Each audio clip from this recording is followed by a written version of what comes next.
à 3. 3, Oui, d'accord. 3. 1, 2 et ensuite 3. Oui. D'accord. T'es prêt? D'accord. À 3. 3.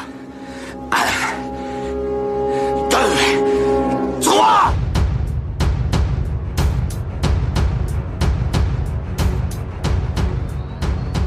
Bienvenue dans Actionneur, le podcast qui va enfin parler de bagarre. Mais pas que, vous verrez. Dans ce numéro, nous allons revenir sur une très large partie de la filmographie de Gareth Evans et de Timo Tjahjanto, deux réalisateurs qui ont mis un coup de projecteur sur la production cinématographique indonésienne.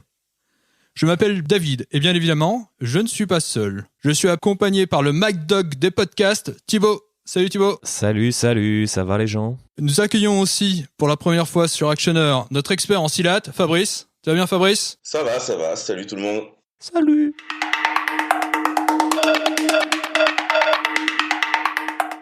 Donc je vais faire une petite bio tout de suite de Gareth Evans parce que c'est intéressant par rapport à son parcours, comment il est arrivé en Indonésie et comment il a découvert le silat.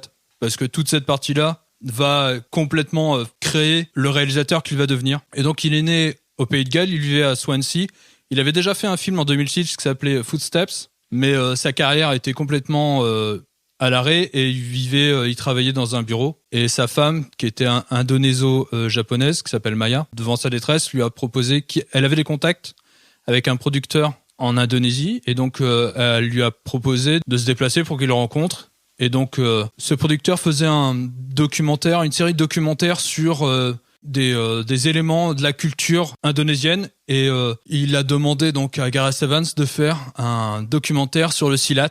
Et donc il a fait ce documentaire, il pensait partir 6 mois et revenir après au Pays de Galles. Et pendant ce documentaire, où il interviewait les plus grands maîtres de silat, il a vu donc, il a découvert le jeune Iko qui avait 24 ans alors, et qui était livreur pour une compagnie de téléphone. Et il a donné un coup de coude à sa femme qui était productrice du podcast, du podcast, de ce podcast d'ailleurs.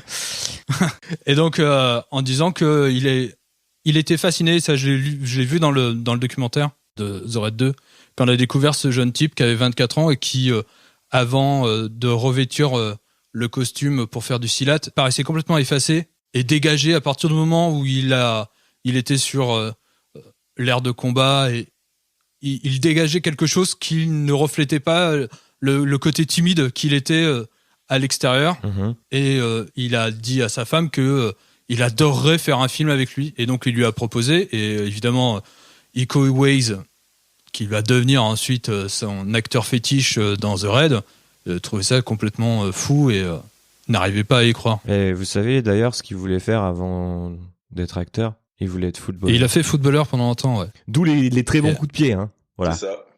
Et donc c'est comme ça qu'ils ont fait Merento, tous les deux. Et avant de parler de Merento, je vais peut-être parler un peu de silat. Et en tout cas, je vais poser la question à Fabrice, parce qu'il pratique du silat. Sur qu'est-ce que le silat et qu'est-ce que, par rapport au karaté et ainsi de suite, quelle est la philosophie qui est sous-tendue? Parce que moi, j'ai fait des années de karaté. Et dans les sports de combat, il y a vraiment la partie, j'allais dire, sportive. Mais il y a aussi toute une partie philosophique qui est dedans. Et donc, voilà. Fabrice? Je vais essayer de pas faire mon prof, enfin mon jeune prof et tout, mais il y a la principale philosophie du Penchak, c'est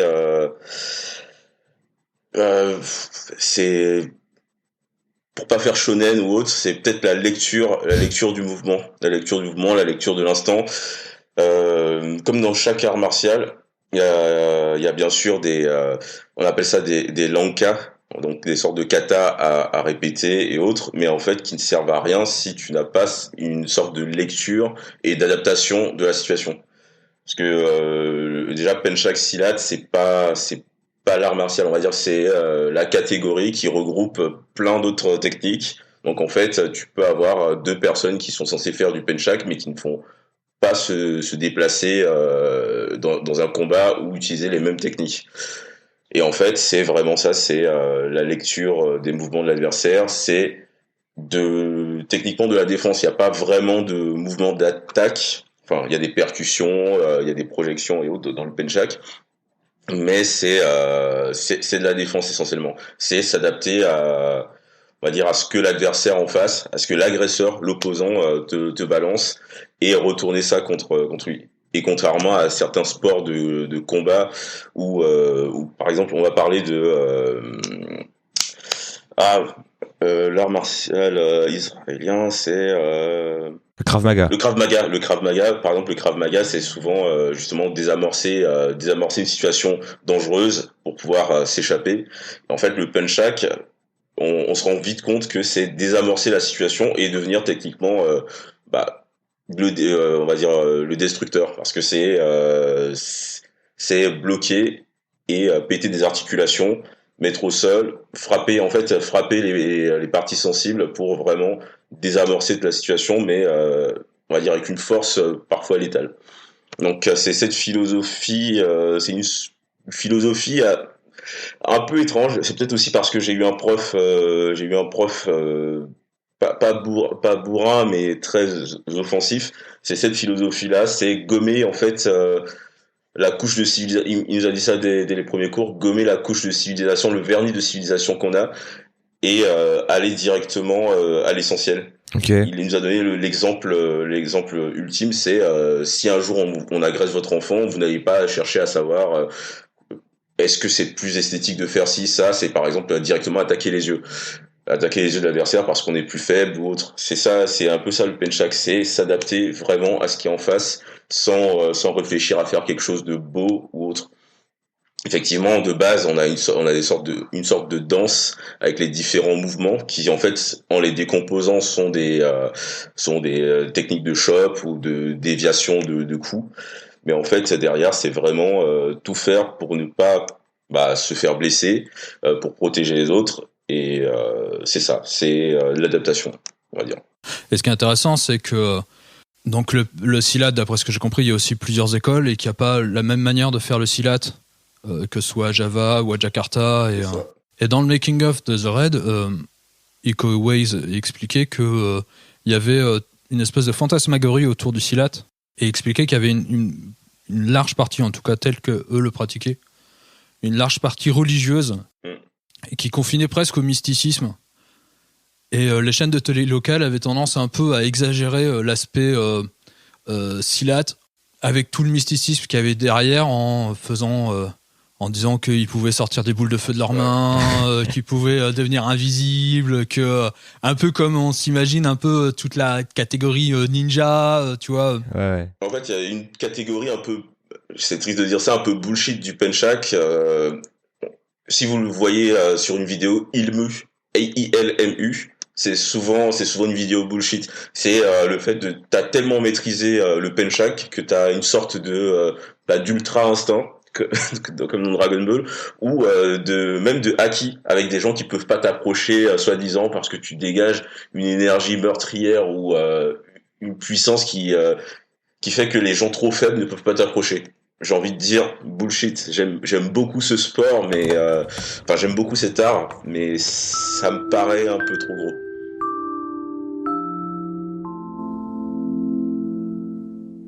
Bon appétit, mes enfants. T'as intérêt à bien manger, Yuda, parce que tu sais pas quand sera ton prochain repas. Tu sais, il n'a pas tort. Prends des forces. Si mon frère s'en est sorti, ce sera facile pour moi, crâneur. Il va pas y arriver. Arrête de te moquer de ton petit frère. Il ne faut pas prendre l'épreuve du Meranto à la légère. Arrête, j'ai dit. Stop.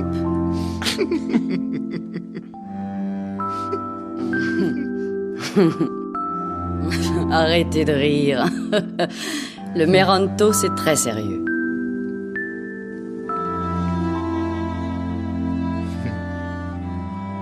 Donc allez, on va parler de Meranto. On va vite faire un vite survol parce que Meranto, donc c'est le premier film donc qu'il va faire avec Iko Uwais et c'est pas un film, j'allais dire, pour ceux qui veulent voir The Raid, je pense qu'ils vont être très déçus par la qualité générale du film. Mm-hmm. Le méchant est assez pété, voire super pété. C'est deux occidentaux qui font du trafic de femmes. Il manque un peu d'énergie et je reviendrai dessus parce que c'est ce qui va conduire à The Raid. Mais par contre, On trouve déjà en germe, l'acteur que Iko Uwais est. Yayan aussi, celui qui fera Mad Dog dans The Raid. Mad Dog, c'est celui qui est chevelu qui a l'air d'un clochard dans The Raid 2. Petite bagarre dans une cellule, enfin dans une sorte de pièce fermée. Ouais, donc on a ces deux, c'est les deux principaux chorégraphes de The Raid. Et on sent déjà toute la puissance, leur présence devant la caméra. Mais ce qui gêne, c'est que l'histoire, elle est un peu lambda. Donc, le Merento, c'est un rite initiatique que font dans certaines régions d'Indonésie. Et donc, c'est un jeune homme qui, donc joué par Iko Uwais, qui va à Jakarta pour ouvrir une école de silat. Enfin, en tout cas, trouver une activité autour du silat. Et il va rencontrer une jeune femme qui est prostituée. Et cette rencontre va le confronter à la pègre locale. Et je sais que Fabrice, tu l'as vu. Et qu'est-ce que tu penses de ce film ? Là, c'est le plus classique de l'école, on va dire de la filmo de Gareth. On se retrouve avec un schéma très Jackie Chanesque au final, avec un gentil qui va essayer d'aider son prochain. Des chorégraphies encore plus Jackie Chanesques que dans tout le reste, avec une grosse utilisation des éléments du décor, peu de force létale au final. Peu de force létale, on va dire que c'est le film tout public. On retrouvera pas les percussions et le réalisme, on va dire, un peu oppressant qu'on peut avoir dans les combats de The Raid, où on a mal à chaque impact. Mais on a plus de ce côté danse et aventure. Ça aurait pu être un film sorti dans les années 80, 90. On n'y aurait vu que du feu.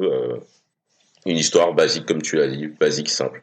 Ouais, d'ailleurs, l'aspect vieillot de Merento s'explique un peu parce que il tire son inspiration des vieilles séries télé hongkongaises de kung-fu. Et je pense que il a vraiment creusé dans ce sillon-là. Et il y a une critique qui a été faite à Merento. Et je pense que c'est en ça où les gens qui veulent vraiment trouver une espèce de quelque chose de viscéral qu'on trouvera après dans la suite de sa filmographie ne trouveront pas là.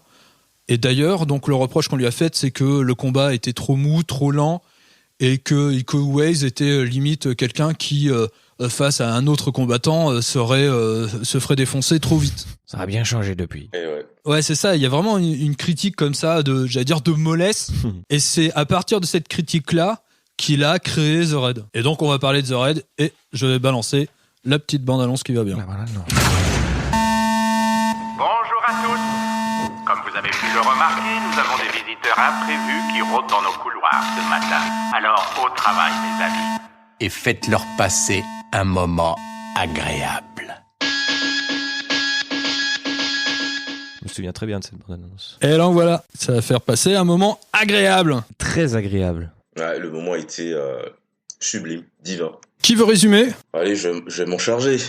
The Raid, c'est la petite claque qu'on n'attendait pas. Je me souviens la première fois que j'ai été confronté au film, c'est une affiche dans le métro avec plein de verbatim de dingue. Je me suis dit, allez, en plus c'était pendant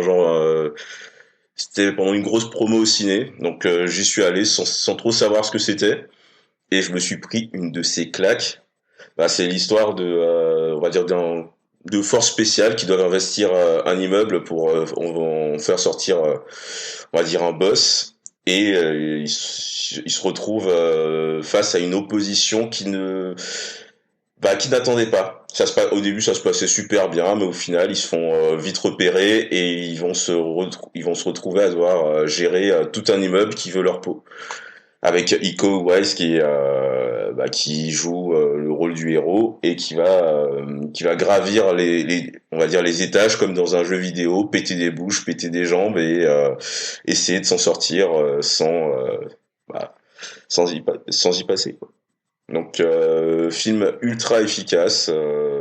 Je suis sur le résumé ou je continue sur mon ressenti ? Bah vas-y, tu peux y aller sur ton ressenti. Donc, film ultra efficace, pitch simple, cheminement très vidéoludique avec à chaque étage, on va dire une opposition plus ou moins forte, utilisation d'armes, pièces confinées et une grosse claque. En fait, ça ressemble à une bande démo ultra maîtrisée.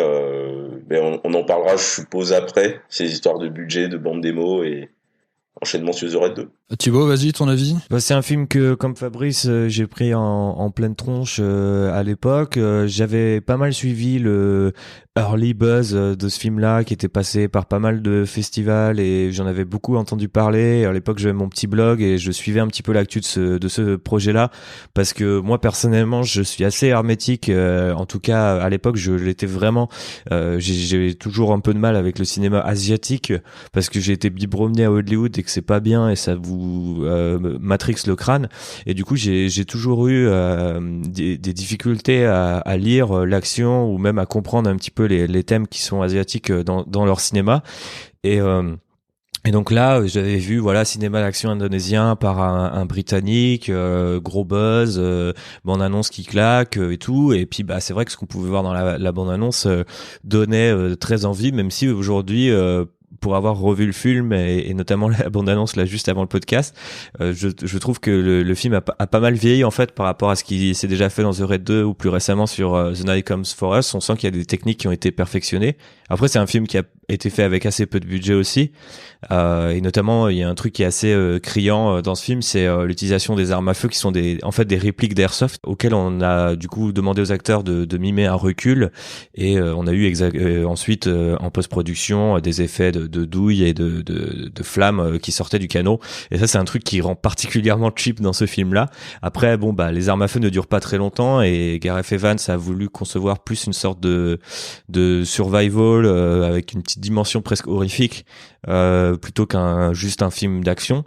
Donc moi c'est ce que j'ai vu en tout cas sur le moment, parce que je m'attendais vraiment à vivre un truc où ça allait juste être brainless mais kiffant, et je trouve qu'il y a pourtant dans ce film vraiment il y a quelque chose qui me marque et qui me Fabrice parlait des différents niveaux de jeux vidéo, et c'est un petit peu ça, mais à chaque nouveau palier passé, t'as dans ton ventre quelque chose qui te met mal à l'aise, et tu sens à quel point les combats sont difficiles. Et c'est un film d'action qui, je pense, a réussi à amener ça tout en travaillant beaucoup de choses intéressantes du côté du character development et de ces choses-là. Il y a beaucoup de gens qui disent que c'est un film qui tient sur un timbre poste. Pour moi, c'est presque tout l'inverse en fait. On pourrait écrire des pages sur ce film tant les séquences sont maîtrisées et rejoignent en fait des arcs narratifs de manière assez d'une manière assez puissante par moment. Donc peut-être pas forcément dans le premier, c'est peut-être un peu plus dur de le voir, mais dans le second ensuite, je trouve que c'est assez criant.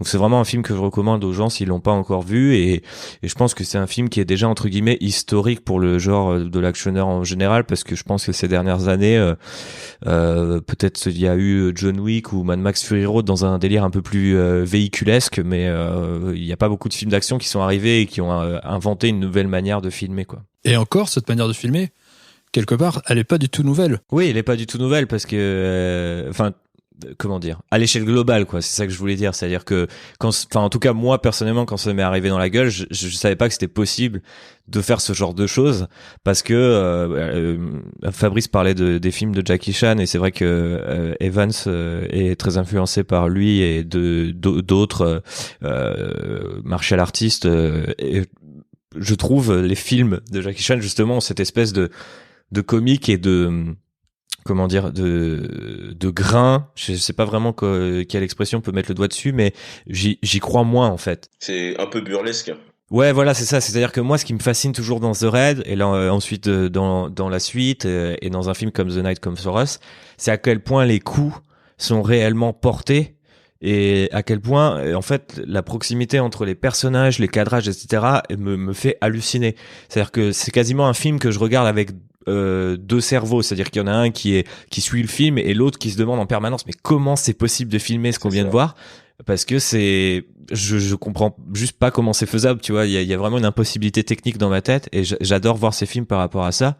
Et c'est là où je voulais dire que c'était nouveau, parce que pour moi en tout cas à l'époque personne n'avait pu faire aussi bien que ça quoi. Mais peut-être que je me trompe. Mais moi par exemple de mon côté, j'ai beaucoup aimé les films d'arts martiaux quand j'étais tout petit, et plus j'ai grandi et plus je m'en suis détaché, parce que j'aimais pas ces effets de danse de l'air, tigre et dragon et autres. C'était tout le monde adorait, mais moi ça me passait totalement au-dessus. J'aimais pas ces chorégraphies douces en fait. C'était censé être de la bagarre, de l'action, des trucs qui claquent, mais en fait c'était très chorégraphié, très doux. C'était de la danse en fait. Et ces ficelles, ces projections un peu étranges. Je ne suis pas un pro de la bagarre, un pro de l'action. Ou un martial artiste confirmé, mais pour avoir pratiqué quelques arts martiaux, pour avoir fait quelques combats, je trouvais rarement ça dans le cinéma asiatique. On va dire que le dernier film avant The Raid et Meranto qui m'avait, on va dire, un peu titillé, c'était Hong Bak. Et même là, en fait, en le revoyant, je me rends compte qu'il était un peu formaté, un peu pas cheap, mais avec tous ces effets de pseudo gros sauts, coup de genou. Je me rends compte que The Reds a vraiment renversé le jeu. C'est aussi pour ça qu'il y a eu tout ce buzz du waouh, on n'avait jamais vu ça. Et effectivement, pour moi, avant The Raid, j'avais jamais vu ça dans un film. Mais c'est vrai qu'apparaît l'ère John Woo et l'ère Jackie Chan. Il y a les films d'arts martiaux se sont Dragon Ballisés. Ouais, en quelque sorte. C'est-à-dire que tout est devenu hyper extrême, les sauts et tout ça. Alors, ça a un charme. Moi, j'adore les films de Tsuyark. Mais c'est vrai que en voyant donc les making-of et les interviews, Iko Uwais et Gareth Evans voulaient que ce soit réel. Le fait de pratiquer le silat soit réel. Et peut-être que c'est lié au fait qu'ils reprochaient que les chaînes de télé en Indonésie disent que ils pouvaient lancer du feu et tout ça, et que d'une certaine manière, eux ne se retrouvaient pas dans cet aspect du silat tel qu'ils le vivaient en tant que praticiens. Mais c'est effectivement là le cœur le cœur de la manière de filmer le silat. Mais en tout cas de le montrer, parce que de le filmer, Gareth Evans reprend ce qui se faisait déjà auparavant dans les films hongkongais, et il dit, pour lui, c'est grande référence. Et malheureusement, je suis en train de griller l'une de mes questions pour le quiz, mais je vais le faire quand même. C'est que donc il est influencé par John Woo, par Jackie Chan et tout ça, par opposition, c'est-à-dire qu'il veut que ces acteurs, le travail qu'ils ont fait dans leur chorégraphie, parce qu'il faut savoir que donc une chorégraphie pour un film, alors des scènes, j'allais dire moyennes, il faut 1 semaine pour la chorégraphier. Après, ils vont la storyboarder. Il fait un storyboard vidéo, c'est-à-dire que il va filmer les acteurs dans la salle avec donc tous les tatamis, les protections et tout ça, pour lui apprendre à savoir comment poser ses caméras. Il crée déjà ses plans pour qu'ensuite, au moment où il va tourner le film, il sache déjà où placer sa caméra, quel faux mur sera placé pour recevoir les coups, pour éviter que quelqu'un se blesse. Donc tout est préparé en amont. Et par exemple, dans la scène de la cuisine de The Raid 2, ils ont mis 1 mois et demi à préparer la chorégraphie, 1 mois à préparer le storyboard vidéo. Et donc pour lui, la manière de filmer le combat, c'est de montrer ce qu'ils font. C'est-à-dire qu'il veut accompagner le mouvement. Il veut pas, comme chez Greengrass, comme poussé à l'absurde chez Michael Bay, chez Kikam, montage stromboscopique, et après rajouter juste du bruit pour créer cette espèce de gloubi-boulga visuel qui donne l'impression que c'est un combat. Lui, ce qu'il veut, c'est mettre en valeur les acteurs qui sont face à la caméra. Et donc, il veut comme ça toujours montrer le coup qu'il porte, le mouvement. Et effectivement, l'une des scènes, par exemple, moi qui m'a le plus marqué dans The Raid 1, c'est quand il fait tomber le gars contre la chambranle de la porte qui reste par terre. Ouais. Où tu suis le corps. Bah après, du coup, c'est vrai qu'il a repris pas mal de trucs, mais tu parlais des différentes choses qui font, qui sont les composantes de son style, à Gareth Evans en tout cas sur The Raid. Mais par exemple, il utilise beaucoup la shaky cam.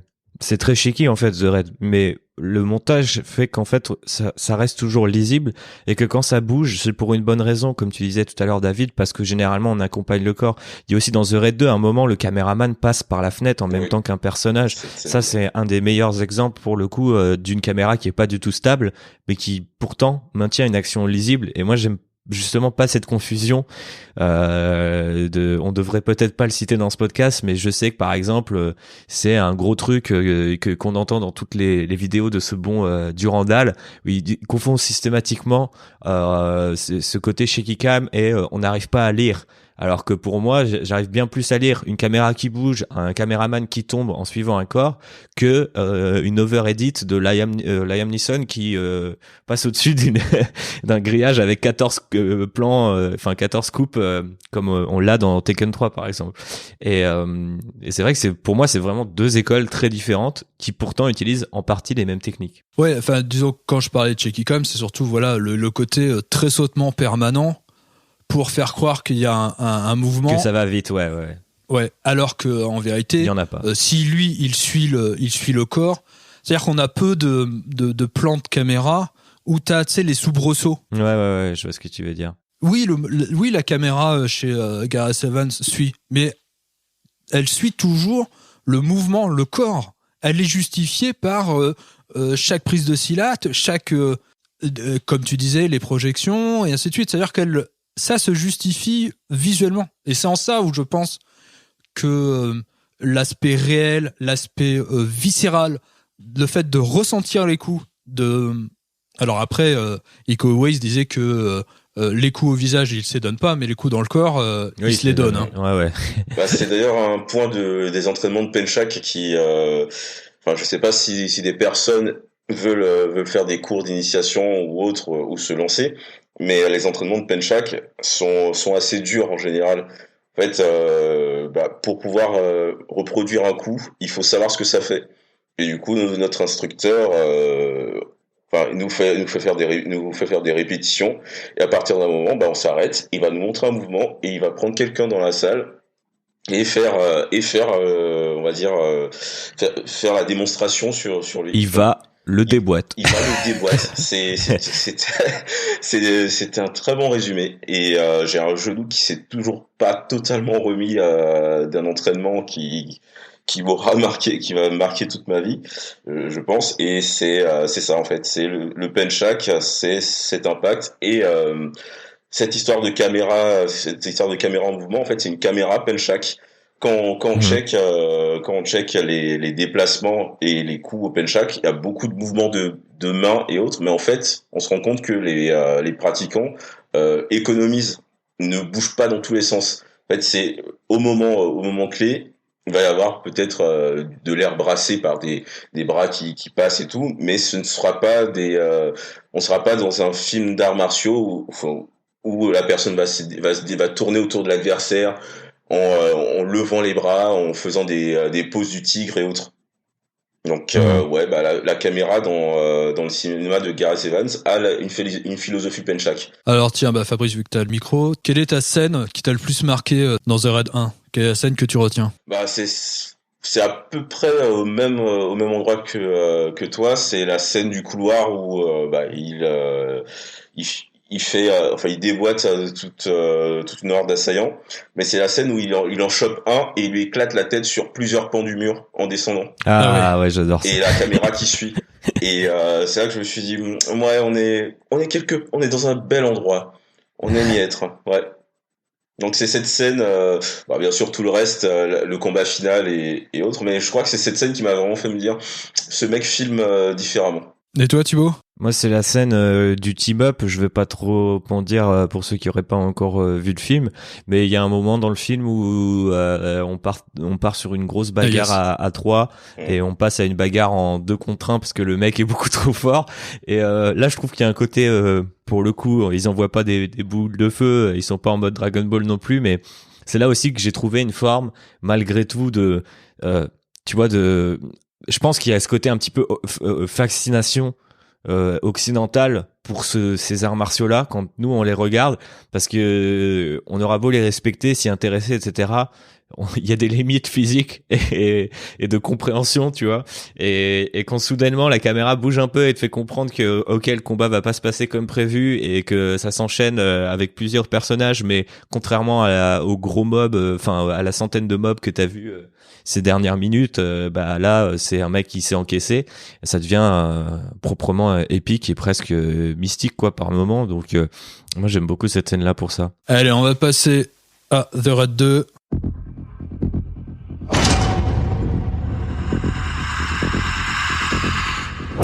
J'en ai que pour 2-3 mois.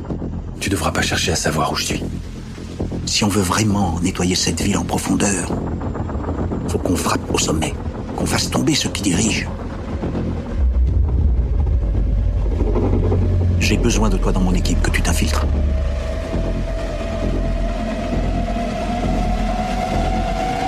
Et après ça ?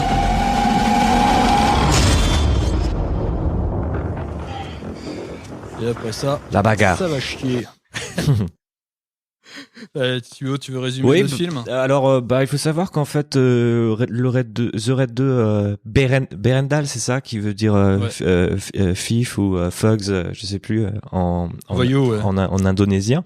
Du coup était en fait le premier The Raid envisagé par Gareth Evans, mais comme beaucoup d'autres gens, il a dû un petit peu revoir ses ambitions à la baisse en commençant par The Raid 1 et qui a été un tel phénomène qu'il a pu enchaîner avec The Raid 2 qui lui est plus, si le premier est un survival et avec un peu une dimension horrifique, là c'est toujours des arts martiaux mais plus dans une sorte de thriller où on a notre personnage principal toujours joué par Iko Uwais qui est du coup désormais un policier infiltré dans toute cette mafia locale qu'il a essayé de faire tomber dans le premier film et donc il va devoir un petit peu suivre comme ça les mésaventures de l'un de ces gangs pour mieux faire tomber les différents parrains de la mafia locale. Donc voilà, j'en dis pas trop. C'est un film qui a un peu plus de comment dire de longueur, de densité aussi. Je sais qu'il y a beaucoup de gens qui désormais le voient un petit peu comme un truc honteusement long par rapport à ce qu'il a à dire. Moi je trouve qu'il résume hyper bien ce que j'aime chez Gareth Evans. Avant de vous laisser la parole, messieurs, c'est qu'il y a vraiment ce mélange des cultures en fait avec des choses que moi j'attribuerais typiquement à du cinéma occidental, britannique ou hollywoodien, qui se mélangent avec des espèces de pauses et des respirations, et des cadrages qui eux relèvent plutôt typiquement du cinéma asiatique. Et ça crée ce mélange qui fait qu'à mon avis la saga The Raid est plutôt cool si vous voulez vous lancer en fait après vous me confirmerez ou vous infirmerez messieurs, mais si vous voulez lancer dans ce genre d'action là, et en tout cas dans ce pays de l'action, je trouve que c'est une bonne transition parce qu'il y a un mélange des influences qui est assez plaisant je trouve à l'œil et qui laisse vraiment apercevoir un petit peu quelque part le génie de Gareth Evans ou ce que les gens n'aiment pas chez lui selon où vous vous placez, mais moi je trouve que c'est vraiment super agréable. J'ai vu ce film au ciné, j'ai pris une méga claque, j'étais complètement absorbé. Je crois que j'ai pu le voir à Paris en plus à l'époque dans une super salle, donc c'était une VO, je m'étais pas tapé la VF comme le premier film que j'avais vu à Reims à l'époque, et du coup là j'ai été soulevé par ce film parce que il y a vraiment une espèce de poids et même là spontanément je pense à toute l'utilisation de la musique classique dans le film qui est hyper forte et les couleurs et les différents fights où tu te dis ça peut pas être plus intense que le dernier que je viens de voir, et à chaque fois il arrive à faire mieux. Et même le teaser était assez incroyable où il y avait juste le personnage principal en prison qui s'entraînait à taper sur son mur avec une espèce de silhouette dessinée à la craie. Bref, un film que moi j'aime beaucoup et qui a des personnages c'est un peu The Raid en mieux quoi, c'est un peu le problème de ces films tu vois qui au final et là aussi c'est assez typique du jeu vidéo, c'est on a une idée mais on n'a pas assez de moyens ou on sait pas trop comment l'adapter, et puis après t'arrives sur un second épisode qui lui est un petit peu la version ultime de tout ça et que moi j'aime beaucoup en tout cas. The Raid. C'était le The Raid de la maturité comme dirait l'autre. C'est ça. Tu disais que tu l'avais vu dans une bonne salle parisienne, c'était la même pour moi, et toute la salle a vibré lors on va dire de la dernière passe d'armes où en fait on sait qu'on est censé rester silencieux dans un cinéma et autres, mais en fait à la fin du combat on a vraiment entendu des respirations, des mecs qui avaient vu c'était également mon cas, on a tous retenu notre respiration dans la salle. C'était une sorte de délivrance à la fin du combat. C'était c'était une maîtrise, mais on peut parler de virtuosité à ce niveau-là. Surtout sur le combat final, quoi, qui a Ouais. pris, il me semble, ne serait-ce que 8 jours de tournage à lui tout seul, qui se déroule dans plusieurs parties d'un même décor, enfin, qui est toujours aussi impressionnant à regarder, même sans regarder le film complet. Moi, ça m'arrive de me mater ce petit duel comme ça, là, pour me chauffer, hein, je l'avoue. Avant d'aller à Châtelet. Ah, c'est ça. Non, mais en plus, ce combat dévoile un aspect du Penchak Silat qui n'avait pas été trop abordé dans le premier, sans vouloir spoiler. Dans le premier, il y avait beaucoup de corps à corps et quelques armes à feu. Et dans celui-là, on voit enfin l'utilisation d'armes blanches. Est-ce qu'on peut en parler un peu ou c'est vraiment trop spoilant pour vous? Non, je pense qu'on peut en parler. Et effectivement, tu fais bien de le souligner. Et je trouve même, bon, on parlera de The Night Comes For Us tout à l'heure, mais je trouve même que The Night Comes For Us a été limite même plus loin par rapport à ça. Parce que moi, justement, j'aime bien dans The Raid l'introduction d'armes blanches et d'objets un petit peu improbables, notamment des marteaux et une batte de baseball, pour ne pas les citer. Ça, c'était très jeu vidéo, encore une fois. Ouais, il y a un côté très jeu vidéo ou un peu justement perso de manga, tu vois, qui va avoir vraiment deux trucs très identifiables dans les mains. Mais là, c'est vrai que moi j'avais bien aimé, mais que j'avais trouvé ça un petit peu gimmick en fait dans The Raid. Alors que dans The Night Comes For Us, qui a peut-être moins de prétention, tu vois, en termes de mise en scène et tout, j'ai trouvé beaucoup plus fun, vraiment fun, quoi. C'est marrant de voir un type fracasser des têtes avec des boules de baseball ou de billard, etc. Mais je sais pas, moi ça m'avait moins marqué que ça me l'a marqué dans The Night Comes For Us. Je sais pas pourquoi, je ne saurais pas vraiment l'expliquer. Mais c'est vrai que moi j'ai une réponse à ça aussi. Moi j'étais parti juste sur les carambites en fait, c'est les couteaux incurvés du Penchak. Ouais. J'étais juste parti là-dessus. En fait c'était pour une fois, ils avaient fait salade tomate oignon au niveau du Penchak, ils avaient tout montré. En fait, tu peux fracasser, tu peux faire des soumissions et tu peux utiliser des armes blanches pour sectionner des ligaments. Voilà. La classe. Voilà. Un art martial complet. C'était quoi ta réponse, David? Ouais. De quoi? Je parlerai ça dans The Night Comes For Us. Ok, de toute cool. façon. Ok. Parce que c'est dans le rapport à la violence, comment Timo Tchajanto et Gareth Evans n'ont pas le même rapport. Et je pense que l'impact des armes blanches, notamment du cutter dans The Night Comes For Us, incroyable, est beaucoup plus marquante, saisissante, tranchante que le jeu avec les armes, même si c'est intéressant, notamment pour qualifier Julie Estelle dans la fille donc avec ses marteaux, où la scène du métro est juste super forte, où le gars avec sa batte qui la traîne par terre, t'as l'impression que c'est Pyramid Head dans Silent Hill. Donc c'est super fort et c'est marrant pour qualifier tout de suite un personnage et pour le trouver tout de suite charismatique, ou en tout cas le caractériser dès le début. Et notamment donc pour les marteaux, c'est parce qu'il voulait il s'est intéressé à une manière du silat qui est de frapper avec la main et de griffer avec les doigts. Et donc ce côté frappe, j'allais dire comme un marteau, et après le truc pour enlever les clous, c'était le moyen comme ça de qualifier une technique de silat avec un objet. Et Julie Estelle, je vais parler d'elle parce que je trouve que sa scène elle, dans le métro est juste fascinante, mais c'est pas ma scène préférée, j'en parlerai après. Mais il faut savoir qu'elle ne connaissait pas le silat avant de commencer. Et Julie Estelle, dans le paysage cinématographique indonésien, c'était une superstar. Et là, elle était intéressée elle avait été intéressée par Merento et par The Raid, et donc elle lui a fait passer un casting. Et vu qu'elle savait bien se débrouiller, et ben elle a été prise. Et effectivement, elle est super charismatique, et elle sera d'autant plus dans The Night Comes For Us après.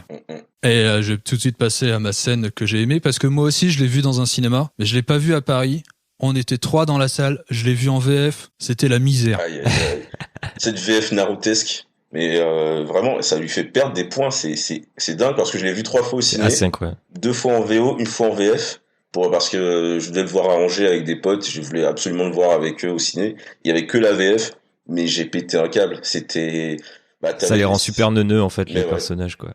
Mais par contre, t'es frappé par la première scène, qui est cette espèce de champ qui couvre la totalité. Moi, je me suis perdu dans cette image. C'est-à-dire qu'on était dans la salle de cinéma, c'est difficile après dans un petit écran, à moins d'avoir un projecteur et tout ça. mais tu te perds dans la verdure et la scène se passe dans le petit quart à droite de l'écran. Ouais, c'est ouf. J'ai adoré ça. Cette manière de rentrer dans l'action, cette manière de montrer, d'être comme ça accablé par la végétation et toi, tout ce que tu regardes, c'est le petit timbre en bas à gauche de l'écran. Moi, j'ai été bluffé. Moi, il m'a saisi dès cette scène. Ah ouais, pareil. Et c'est pas une scène de combat et tout, mais c'est fascinant. Alors, en littérature, on aime digresser sur l'Inkipit, mais cet Inkipit là cinématographique, mais quelle claque! Ouais, c'était la folie. C'était le fuego.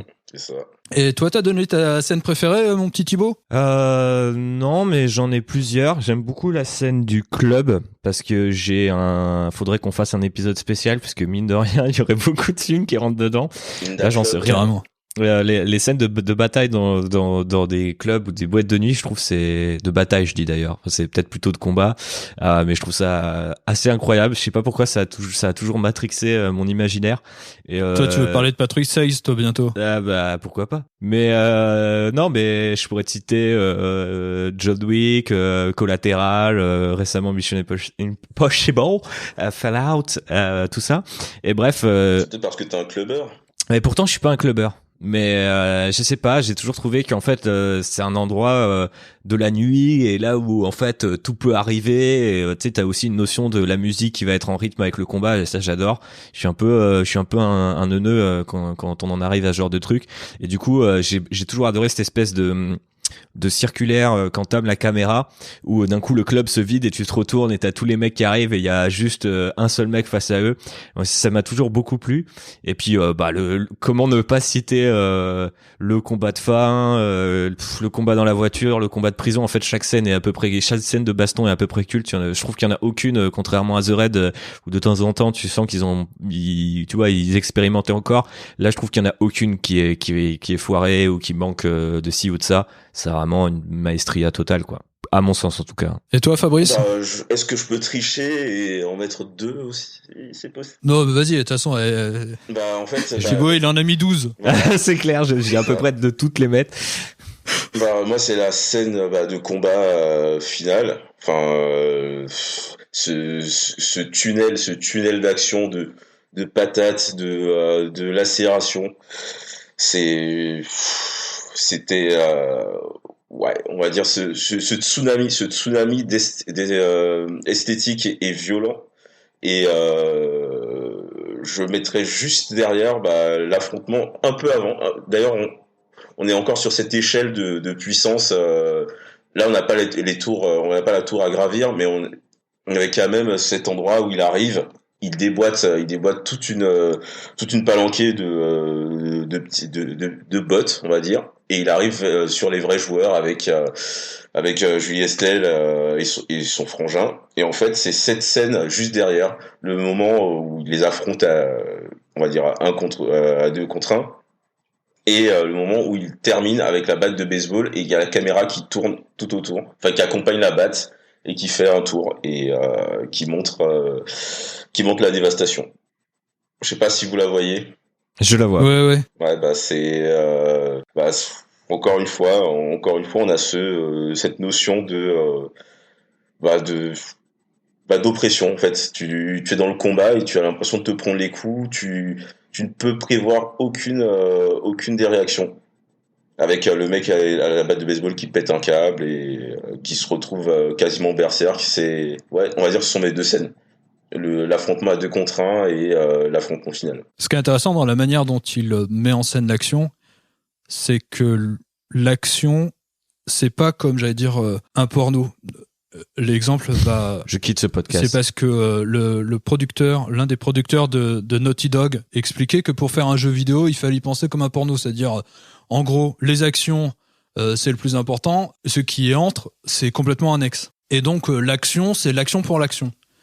Dans The Raid, ce qui est intéressant, c'est que l'action est porteuse de narration.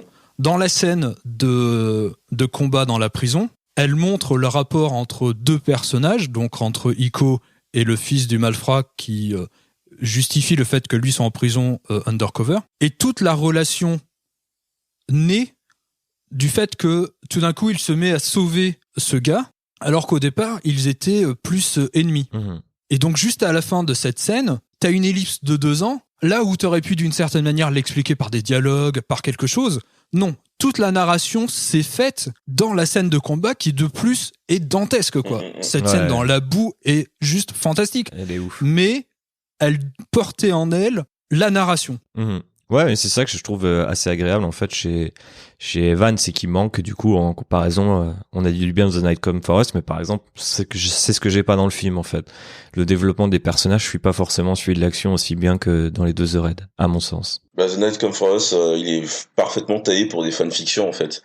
Les mecs ont balancé plein d'idées et en fait t'as rien pour les lier. Donc on peut déjà voir sur Twitter ou dans de sombres recoins d'internet des gens qui brodent sur des personnages ou autres parce que on nous a donné on nous a appâté, on nous a ouvert l'appétit, mais derrière on n'a pas ce qu'il faut.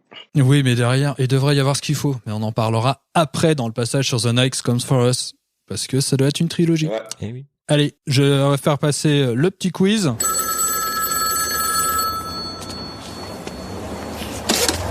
Allô? Oiseaux d'un même nid, gorées d'une même portée. Le chat et la souris, comme moi, vont jouer. Très joli. En vert en plus. Ok, alors le quiz, ça va être basé à partir d'extraits de films ou de bandes-annonces. Et après, si vous ne trouvez pas, je donnerai des indices pour vous aiguiller. Yes. Ok. Allez. Donc mon champion Thibaut contre le challenger Fabrice. Pardon, c'était question pour un champion. Ok, allez, première. Et en plus, j'ai entendu que tu avais repompé mon idée de quiz. Hein. Oui, paraît-il. Dans l'Outrider. Oui, paraît-il. Allez, premier extrait.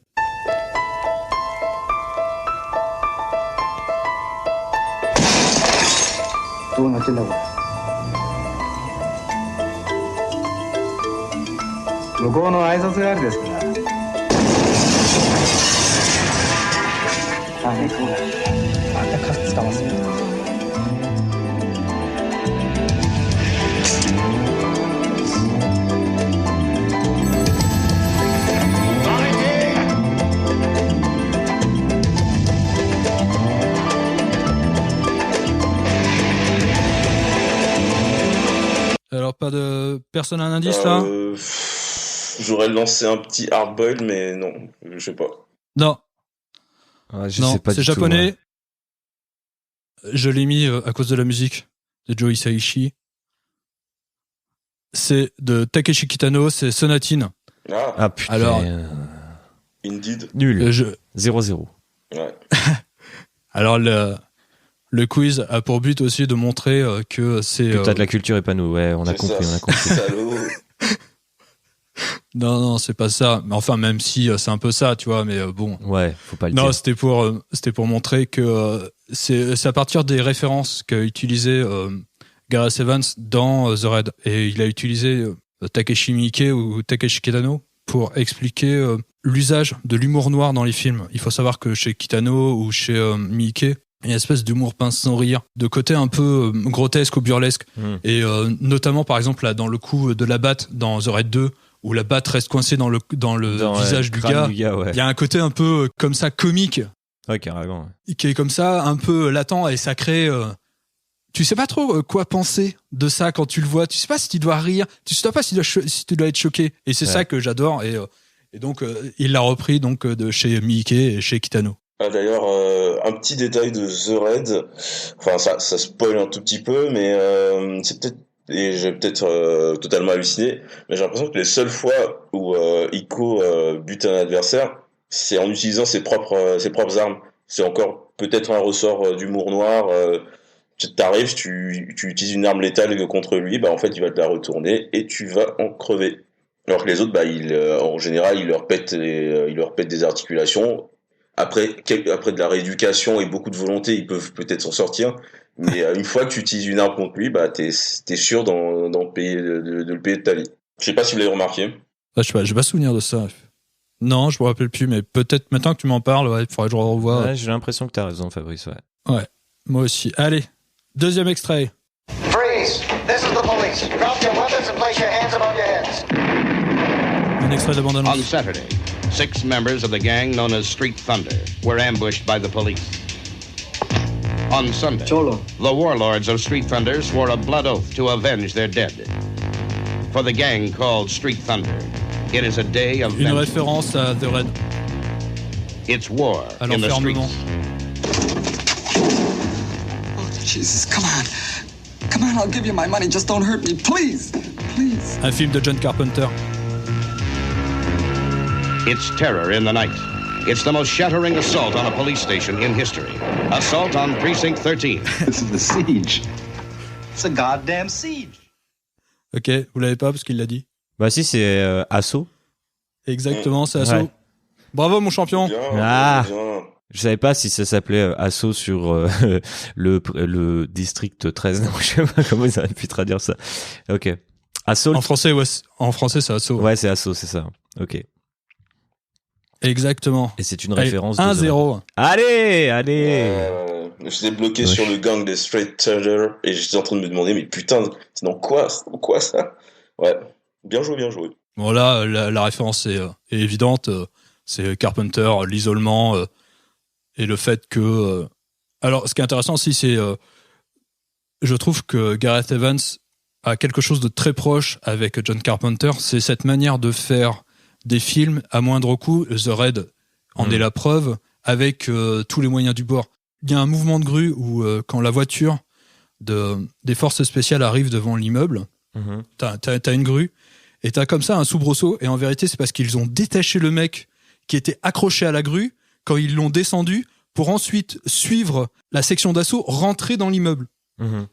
Et donc c'est toute cette chose-là, le fait que quand il passe, il y a un passage où il traverse le plancher, et donc il y avait quelqu'un qui balançait la caméra à quelqu'un qui était en bas pour recevoir la caméra au moment où les gens passaient. Il y a aussi, moi ce que je trouve le plus impressionnant, c'est la scène dans The Raid 2 où il est bloqué dans la voiture et que l'un des caméramans, et en fait son dos, c'est le siège passager. Et du coup, il est déguisé en siège passager. Je trouve ça incroyable. Ouais. Bref, il y a des images sur YouTube du making of, c'est assez dingue. Allez, 3e extrait. Et normalement, cet extrait-là, c'est de la rapidité. Ok. Dans ce gratte-ciel qui surplombe la ville, 12 terroristes ont déclaré la guerre. Easy. Bien.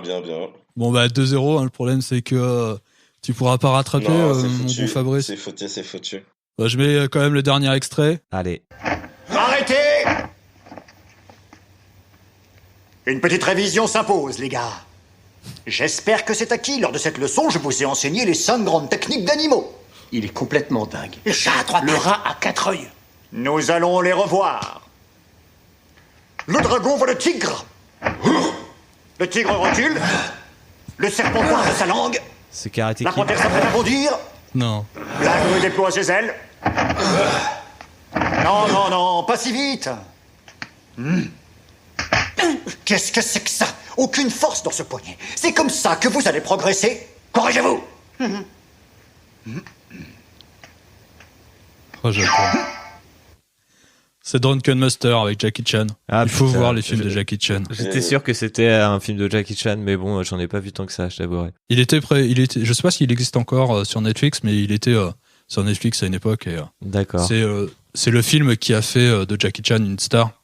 C'est tourné par Ian Whooping, qu'on retrouvera plus tard après dans les chorégraphies de The Matrix d'accord. Et de beaucoup de films aux États-Unis. Et ce film est juste merveilleux, une merveilleuse drôlerie, d'absurde, et c'est génial. Allez, on va tout de suite passer donc à la suite. Donc on va parler de VHS 2. Donc c'est une série de courts-métrages sur l'horreur. Et donc Gareth Evans a fait un court-métrage avec Timbo Sargento, dont on va parler un peu plus tard. Et ça raconte l'histoire d'une équipe de documentaristes qui vont dans une secte pour filmer un reportage. Et au moment où ils y vont, la secte décide de passer à un suicide collectif. Et de ce suicide collectif, il va y avoir des éléments fantastiques qui vont se mêler au film, avec des zombies, le diable, enfin bref. Donc c'est une espèce de film foutraque. On a l'impression que c'est un film d'étudiant. C'est complètement... c'est une espèce d'horreur joyeux, c'est-à-dire dans le sens où ça gicle partout, ça charcle, ça gicle, il y a quelque chose de très, j'allais dire naïf, premier degré. Alors c'est complètement anecdotique si vous voulez suivre la carrière de Gareth Evans. C'est anecdotique à un détail près, c'est que donc c'est le premier film, Gareth Evans se frotte à l'horreur, et il se frotte à l'horreur, et il se sentait pas prêt à se frotter à l'horreur, et donc il a demandé à son ami Timo Tjahjanto de l'aider dans la réalisation de ce film et dans l'écriture de ce film, parce que ça vient d'une idée de Timo Tjahjanto. Au préalable, tous les deux avaient été invités à créer un court-métrage pour la série donc VHS, et en fin de compte ils ont décidé de travailler tous les deux ensemble. Timo Tjahjanto a décidé de travailler avec Gareth Evans parce que comme ça, comme il dit, il a pu apprendre tous les tricks, toutes les astuces pour filmer, parce qu'il savait que Gareth Evans était plus doué dans ce domaine, et Gareth Evans s'est appuyé sur Timo Tjahjanto pour le côté horrifique, le côté comment on raconte et on fait un film d'horreur. Et ça va l'aider évidemment pour Le Bon Apôtre, qui est le prochain film dont on va parler. Je sais que Fabrice, tu l'as vu VHS. J'ai juste maté le segment Safe Haven voilà, c'est triché, mais je voulais voir ce qu'il était capable de faire justement en horreur au moment où The Apostle, Le Bon Apôtre, n'avait pas encore été annoncé. Et bon, j'ai pas trop aimé. Moi, de mon côté, j'ai pas trop aimé, même si encore on voit encore une fois la capacité à prendre des vieux ressorts et de les réinventer rapidement. Donc encore, tu l'as dit tout à l'heure, c'est anecdotique. Bon. Ouais, c'est anecdotique. Mais ce qui est intéressant, c'est quand dans la filmographie de Gareth Evans, c'est intéressant de voir comment il a commencé à se frotter à l'horreur, parce que donc on va passer au Bon Apôtre, mais je trouve que son passage du film d'action au film Attention est quand même une réussite. Thomas, your sister, she's gone. These people, they're blasphemers, a cult, a disease. Bring her home. Name? Thomas Richardson. I dream of a world in which each waking day we rise equal. This island. It's our paradise. We have an intruder on our land. We have to find him.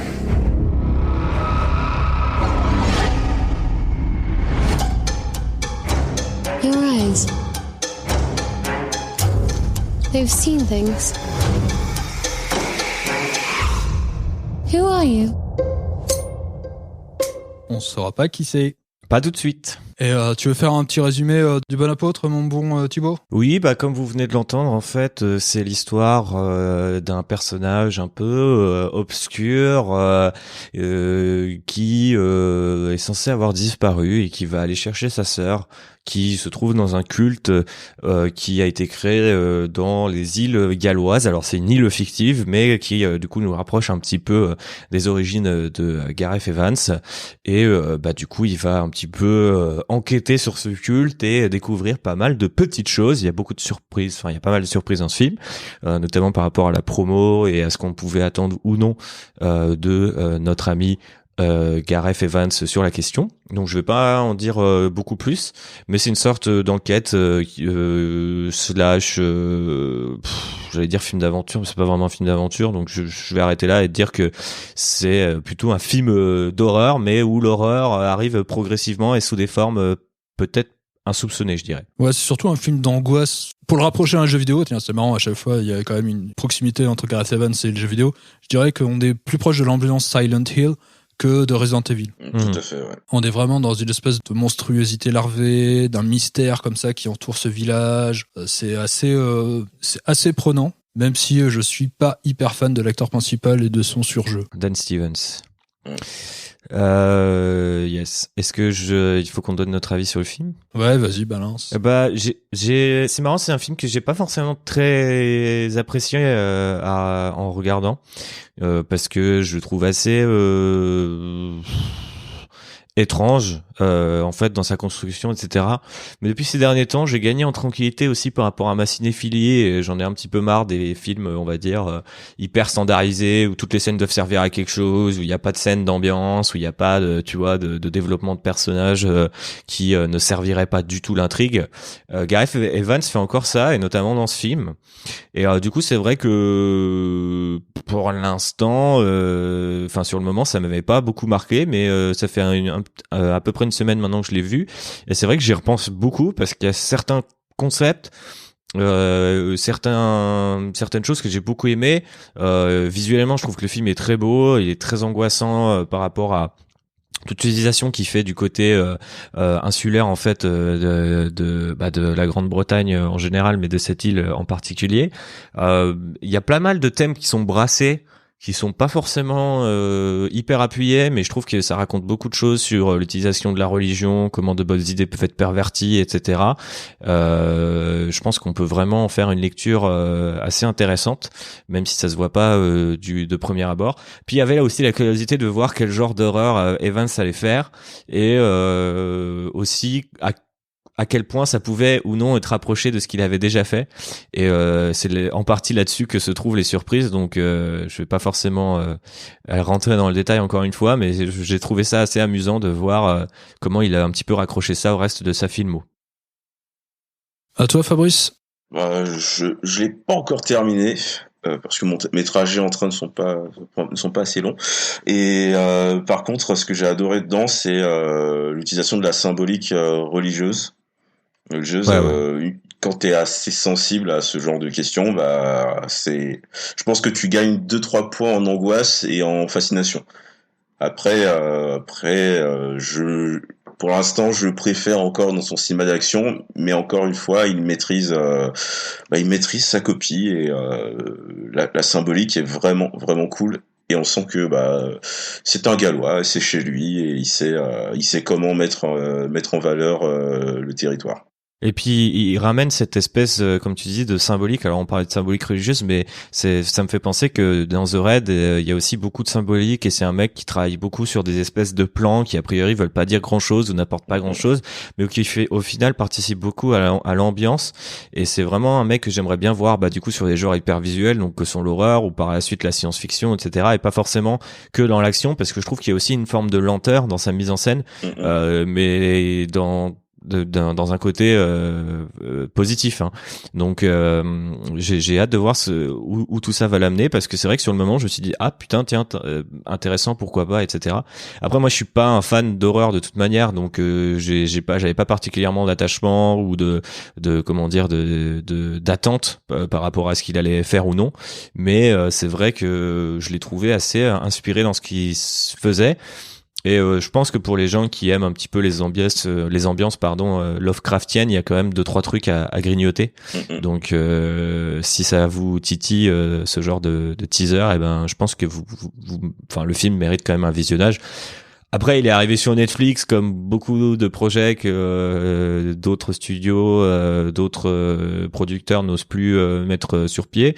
Donc voilà, c'est un peu en mode vous le faites quand vous voulez. Si vous avez envie de vous surprendre, pourquoi pas. Mais voilà, c'est là. Ce serait dommage de pas en profiter, quoi. Après, je trouve que on a parlé beaucoup de la critique de la religion, en tout cas du sectarisme dans la religion. Ouais. Mais je trouve qu'il y en a une autre qui est très intéressante, c'est du rapport de l'homme avec la nature, avec son espace. Exactement. Alors c'est au cœur c'est au cœur de l'intrigue, et c'est au cœur de révélation. Mais dans le rapport avec le milieu, je trouve ça hyper intéressant. Et c'est limite ce que je regrette un peu dans The Raid, c'est que dans Merento, on avait beaucoup l'Indonésie était mise en valeur. Tant et si bien que même dans l'intrigue, c'est-à-dire que le premier combat commençait à 30 ou 40 minutes, et j'étais, en voyant, moi j'ai vu Merento, donc un rebours, c'est-à-dire que j'ai vu après avoir vu The Raid, et j'étais assez attiré par cette manière de filmer l'espace, de cette manière de nous montrer quelque chose, et de pas rentrer tout de suite dans l'action.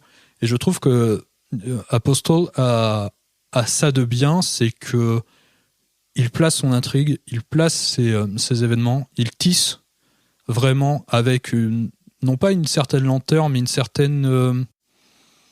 il appuie sur le côté angoissé. Je trouve que l'acteur principal, dans ses regards, qu'il fait beaucoup trop, il regarde toujours en l'air et tout ça, il a tendance à m'énerver, mais ça, je trouve que ça appuie quand même sur le côté étrange du film. Mais Dead Stevens, c'est un acteur assez fascinant, parce que il jouait déjà un rôle très similaire dans Legion, la série. Et il a cette espèce de folie dans le regard, et je pense qu'il a pas besoin de beaucoup forcer, et c'est juste quelque chose dans lequel il devient très malsain très vite en fait.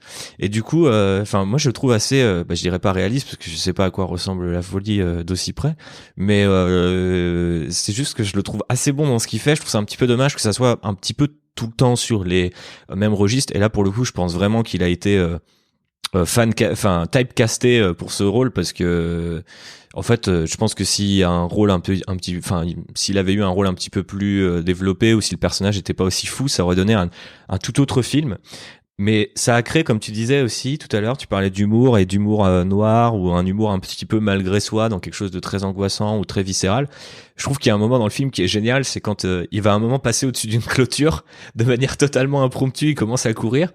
Et en fait, je savais jamais trop si ce personnage était censé être héroïque, faire un peu pitié, être une sorte lui-même de monstre, quoi. Et c'est ça que j'ai quand même bien aimé en fait dans le film, c'est que ça brouillait un peu les pistes, et ça tentait de créer d'autres choses. Alors c'est vrai que de nos jours, quand on tente de créer d'autres choses, on dit forcément c'est nul, c'est pas aussi bien que ci et ça. Mais sur le moment, je sais pas, je me suis dit c'est le genre de perso que j'ai pas l'habitude de voir. C'est assez dur de rentrer dans le film, puisque c'est un personnage globalement assez détestable aussi, enfin assez étrange en fait. T'as pas très envie de t'identifier à lui spontanément, mais je sais pas, il y avait un truc, et j'ai trouvé ça plus j'y pense, et plus j'ai trouvé le film curieux, et c'est un film que j'aimerais bien dont j'aimerais bien discuter, je pense, par la suite dans les mois à venir. Et c'est quoi tes scènes qui t'ont marqué? Moi, la scène qui m'a marqué, c'est quand ils arrivent sur l'île en fait, et que on leur fait un petit peu passer des premiers tests, et on regarde un petit peu comment ils sont faits, et s'ils ont des maladies, je sais pas quoi. Et ça m'a tout de suite mis dans une ambiance un peu et je sais pas, ça m'a collé un petit peu des petits frissons. Ça a l'air trop de rien comme ça, mais j'ai trouvé que c'était la nature galloise était hyper angoissante, la photo et tout, et il y avait vraiment quelque chose d'assez troublant en fait dans cette entrée, où a priori c'est un culte, mais ils ont l'air relativement sympas, et après ça part en couille, et il y a beaucoup de scènes qui ensuite partent en couille, et je pense révèlent pas mal de choses sur ce que pense Gareth Evans de la religion, de peut-être même du patriarcat par moment, ou de ce genre de choses. Je voudrais pas aller trop loin dans l'analyse, parce que le film vient plus ou moins de sortir, est sorti le 12 octobre sur Netflix, donc je pense qu'il y a encore des gens qui l'ont pas vu, mais il y a des scènes qui effectivement m'ont fait réfléchir, alors qu'elles sont totalement dégueulasses, quoi, vraiment dans un côté gorille, pas gorille l'animal, mais gorille l'adjectif en anglais, mais vraiment un peu crado, et j'étais là en même temps ça me révulse, mais ça me fait quand même me poser quelques questions, et du coup j'imagine qu'en cela le film est plutôt réussi, quoi, à mon sens. Alors moi, la scène qui m'a marqué, c'est la scène de trépanation. Ouais, elle est dégueulasse. Elle est dégueulasse. Mais elle est dans la bande-annonce, donc je révèle rien, mais non, effectivement. Mais waouh. Surtout qu'elle fait suite à un autre événement qui là est pas dans la bande-annonce, et qui est crucial. Pour moi, c'est le point de bascule c'est le point de bascule du film. Ouais, que j'ai trouvé vraiment pas insoutenable, mais vraiment hardcore. Pour le coup, genre tu te dis en fait ça va, c'est de l'horreur un peu gentille et tout, et d'un coup c'était cette horreur un peu sociale en fait qui apparaît dans le film, et que sans trop en dire, du coup je pense que c'est peut-être le bon adjectif, qui rattrape un petit peu l'horreur plus culte slash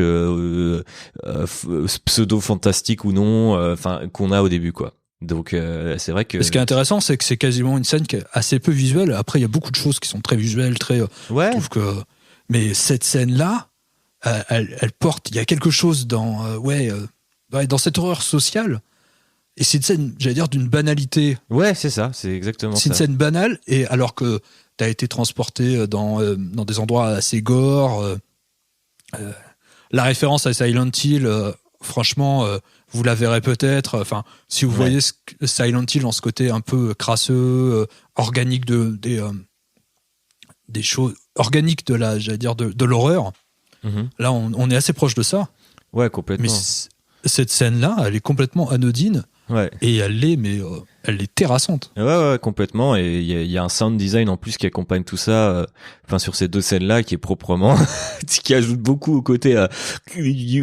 Mais ouais, je sais que j'étais pas bien à ce moment-là. Donc et c'est là où j'ai le plus réfléchi notamment, effectivement.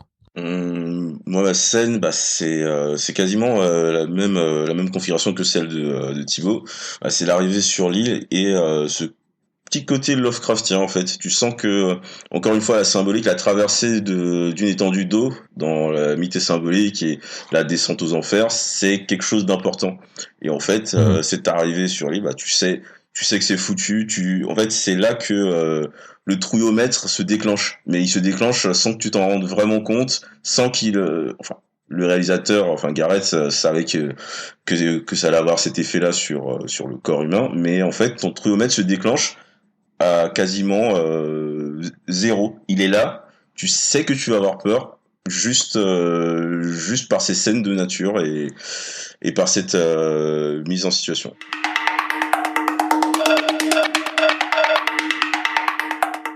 Donc après avoir parlé du Bon Apôtre, on va parler d'un autre réalisateur indonésien qui met en valeur le cinéma. Ce qui est intéressant avec The Raid, c'est que ça a créé un coup de projecteur sur un pays dont on connaissait assez peu la production cinématographique. C'est un peu comme Bong Joon-ho pour la Corée avec Memories of Murder, qui est un chef-d'œuvre d'ailleurs, il faut le voir. Et donc Timo Tjahjanto, dont on a déjà parlé parce qu'il était le co-réalisateur du segment de VHS2. Donc on va parler de quelques-uns de ses films.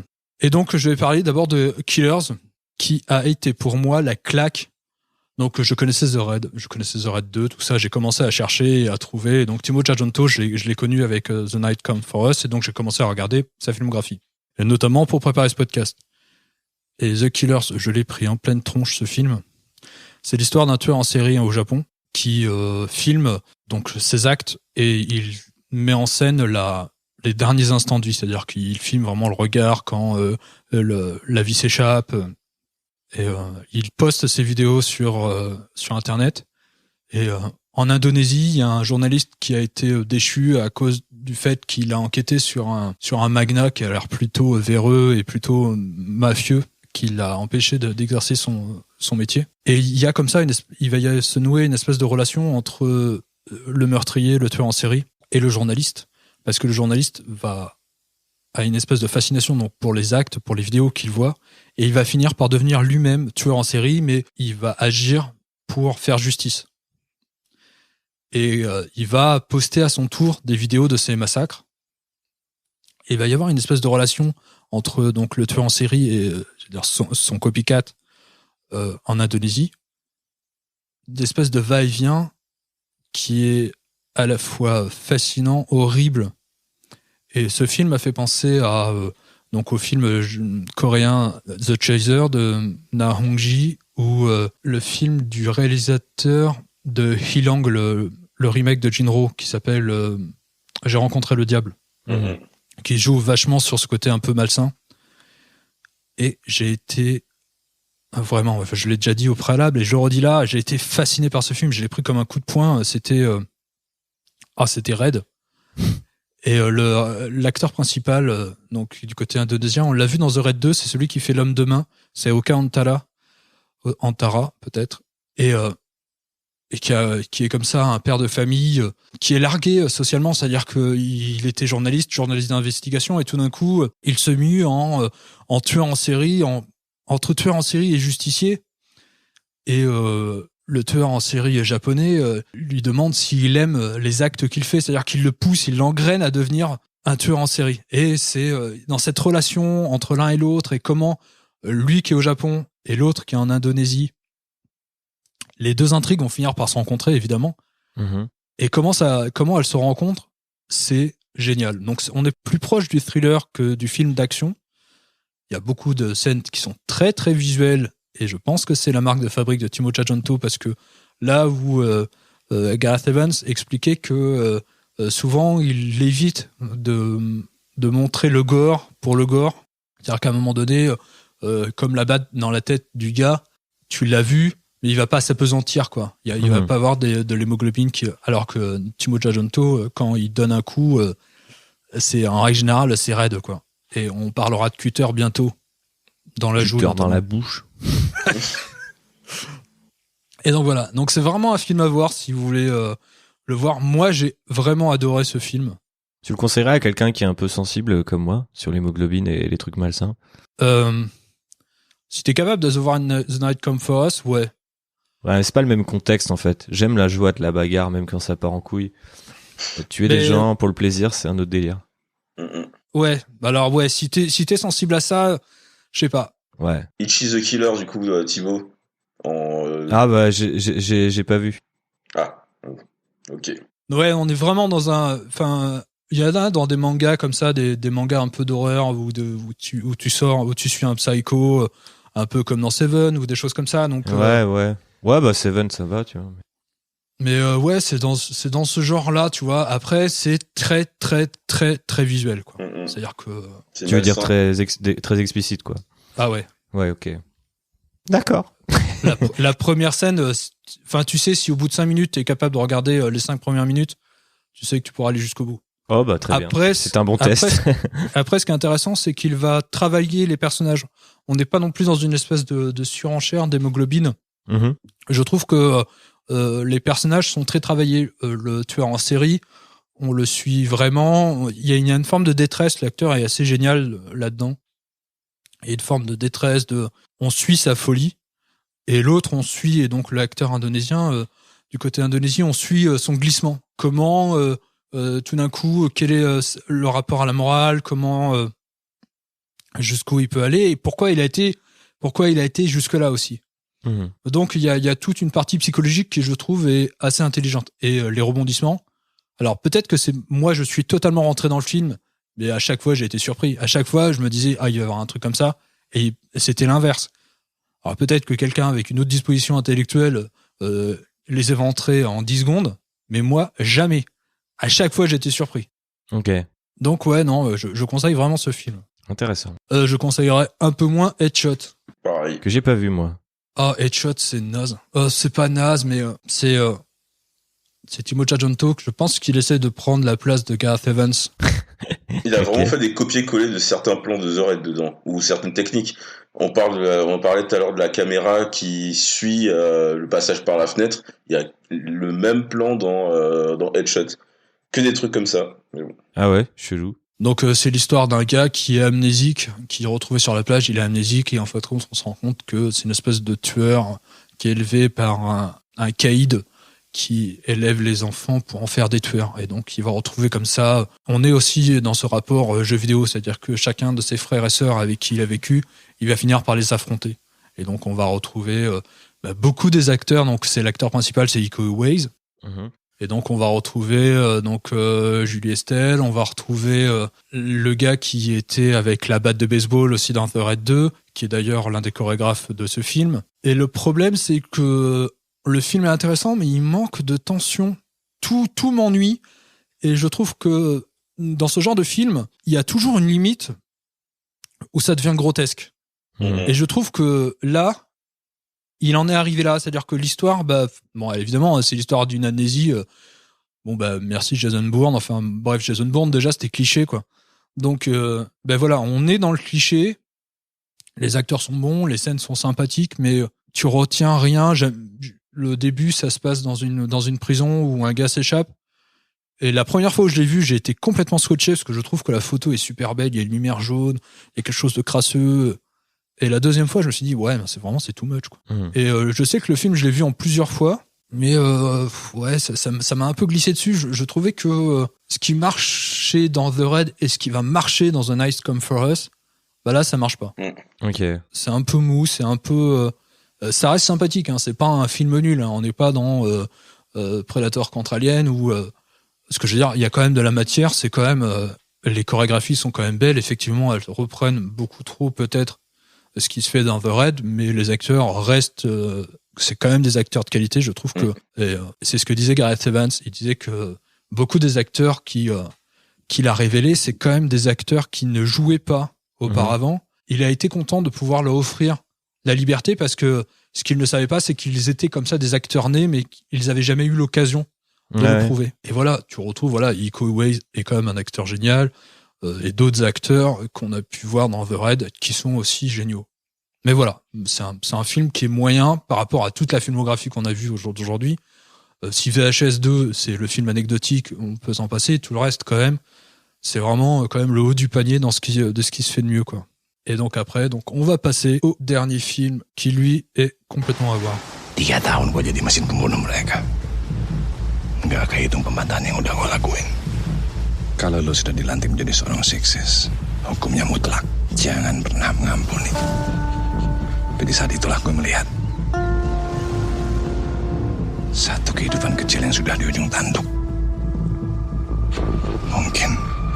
Mungkin aja gue bisa merubah takdir gue.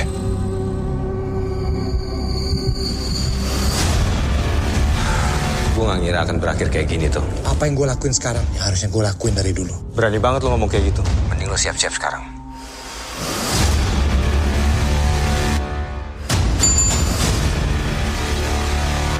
Voilà, je me suis fait plaisir, j'ai mis un peu d'indonésien. Voilà. On parle de film indonésien, on n'entend pas d'indonésien, ça me semble bizarre. Effectivement. Et ce film est juste une claque. Qui veut le résumer ? Ouais, je peux y aller.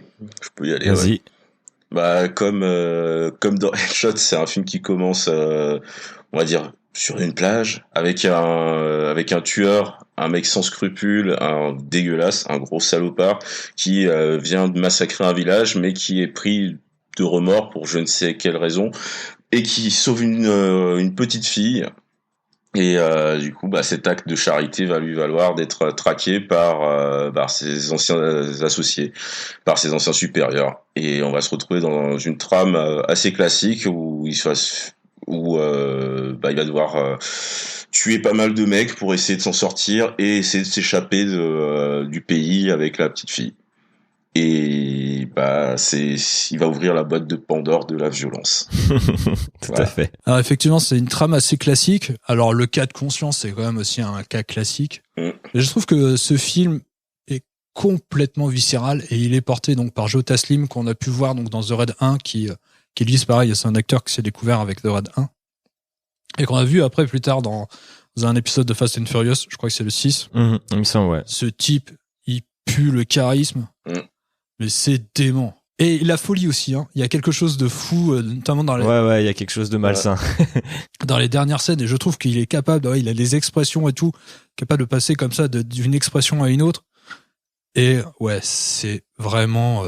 c'est un coup de poing, ce film, de bout en bout. Il y a une tension. Là où c'était grotesque dans Headshot, je trouve que... Alors peut-être que c'est parce que c'est porté par Joe Taslim, mais je trouve que ça reste quand même sur le fil et pendant 2 heures, ouais, c'est un passage en apnée où tu prends les coups au même titre que les autres. Le diable est dans les détails.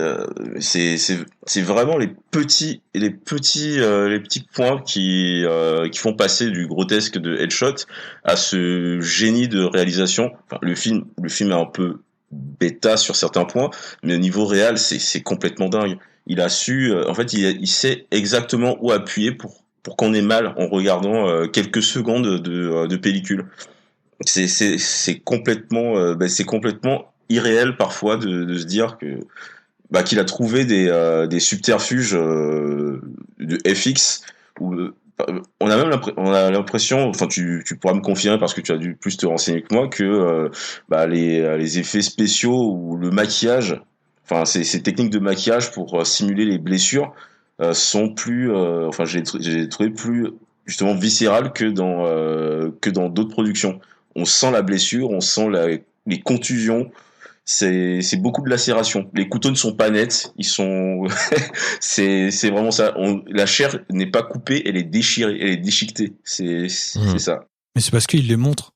Ouais. Contrairement à, je trouve, à Gareth Evans, lui, il s'attarde quand il y a un cutter qui traverse la joue.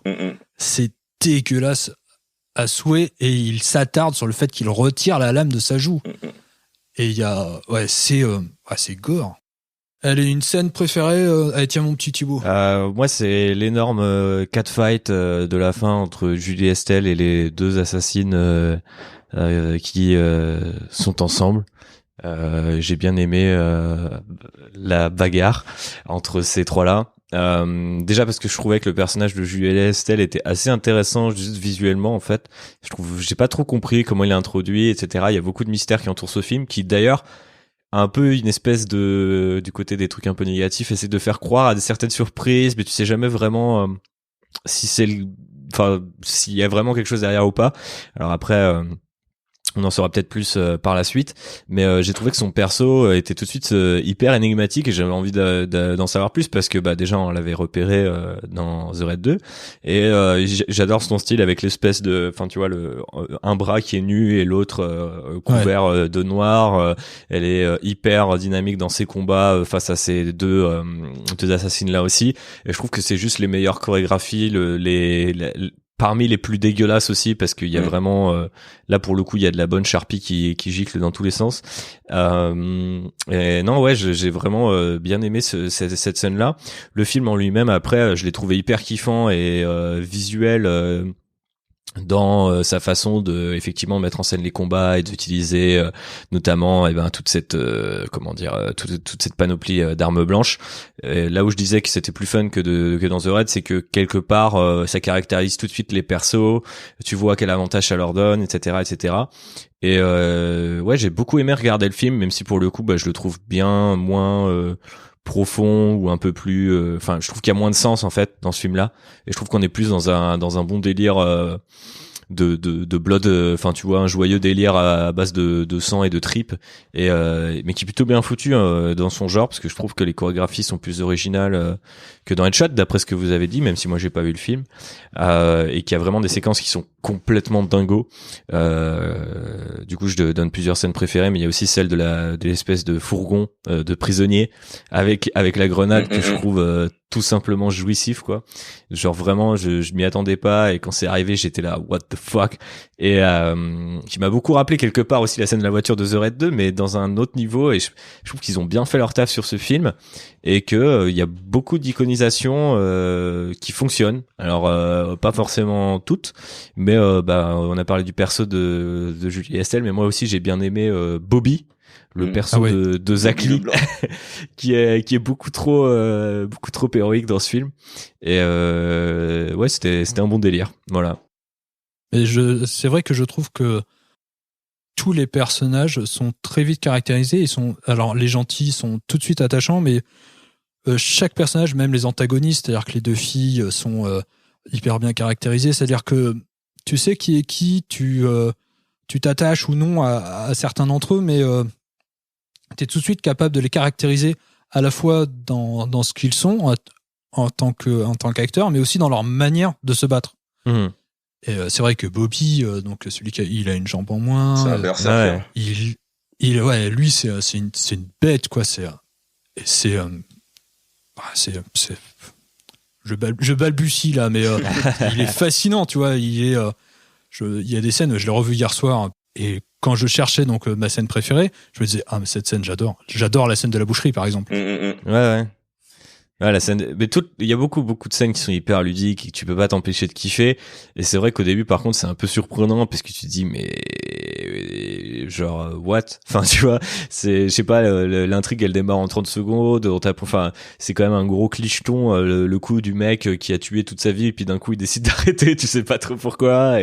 Et enfin, c'est que des méga stéréotypes, mais je sais pas, plus t'avances et plus tu t'accroches à ces personnages-là et à leur complète comment dire, je sais pas comment on appelle ça, alors leur envie de sang et de vengeance, et ouais, tu t'accroches à eux, quoi.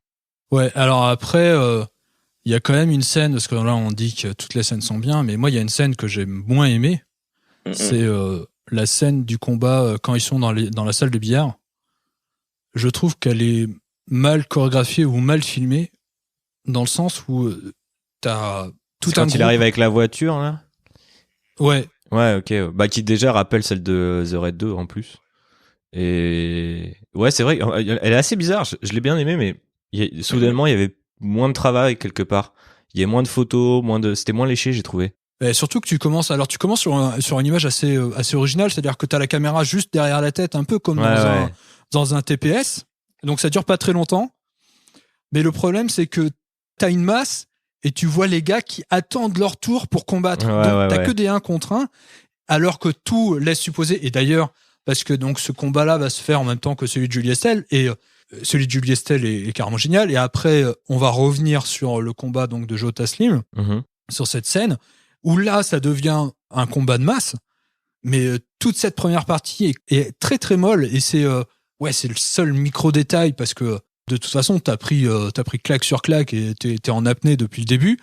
Mais je trouve que cette scène est un peu molle parce que ils sont là, ils attendent leur tour pour prendre et puis en plus vu qu'il appuie sur les côtés gore quand il massacre un des gars avec des boules de billard dans un sachet, c'est marquant visuellement, mais le problème c'est que dans la dynamique du combat, ça devient mou. Tu parlais vous parliez des ressemblances entre The Raid 2, enfin la scène de la voiture de The Raid 2 et celle de la salle de billard. Pour moi, c'est là que la différence entre Gareth Evans et Timo se fait vraiment. Gareth, c'est une sorte de technicien parfait. Il a cet amour du penchak et des confrontations qui lui permet, et aussi une technicité qui lui permet de tout filmer et d'avoir une mise en scène où tu t'y crois vraiment, où il y a la suspension d'incrédulité et autres. Thibaut, il est plus sur du visuel. Il ne brillera jamais autant que dans des scènes, on va dire, un peu plus confinées avec quelques personnes et où il pourra déployer toute sa panoplie gore. Alors que là, c'était vraiment un combat qui était censé être assez esthétique, un combat de masse où le héros allait déployer sa panoplie de mouvements, mais ça, il ne sait pas trop faire. Et justement, Headshot, il essaie de le faire durant tout le film, et ça ne fonctionne pas parce que c'est pas ce qu'il sait faire.